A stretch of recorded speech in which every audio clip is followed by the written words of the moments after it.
បន្តសូមអបអរទៅដល់និស្សិតផ្នែកបណ្ឌិតដែលវុធាជាបន្តសូមអបពិធីទាំងមូលអបអរជាមួយនឹងអ្នកបណ្ឌិតអបអរជាមួយនឹងនិស្សិតជាពុទ្ធសាសជំនាញគ្រប់គ្រងអប់រំចំនួនទី1ជាបន្តសូមអបអរជាមួយនឹងនិស្សិតថៃសវណ្ណពីតូនិងអបអរជាបន្តទៅដល់និស្សិតតង់ធារ៉ានិងសូមអបអរជាបន្តទៅដល់និស្សិតអ្នកបណ្ឌិតចំនួនទី1ហតស៊ីនូននិងអបអរជាបន្តទៅដល់និស្សិតជ្រាសជាតិចាជា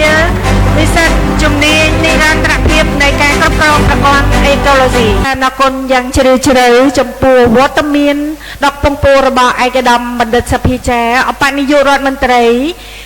ឯកឧត្តមលោកជំទាវរដ្ឋលេខាធិការអនុរដ្ឋលេខាធិការថ្នាក់ដឹកនាំក្រសួងអប់រំយុវជននិងកីឡាលោកស្រីថ្នាក់ដឹកនាំអង្គភាពនានាដែលបានចំណាយពេលវេលាដ៏មានតម្លៃនិងមមាញឹកនៅក្នុងការចូលរួមនៅក្នុងកម្មវិធីនេះឱកាសនេះនាងខ្ញុំសូមគោរពជូនពរឯកឧត្តមអបនាយករដ្ឋមន្ត្រីនៃរដ្ឋមន្ត្រីក្រសួងអប់រំយុវជននិងកីឡាក៏ដូចជាជូនពរទៅដល់គណៈអធិបតីនិងអង្គពិធីទាំងមូលចាសូមជួបនៅពុទ្ធពរទាំង4ប្រការគឺអាយុវណ្ណៈសុខៈពលៈកំបីឃ្លៀងឃ្លាតឡើយ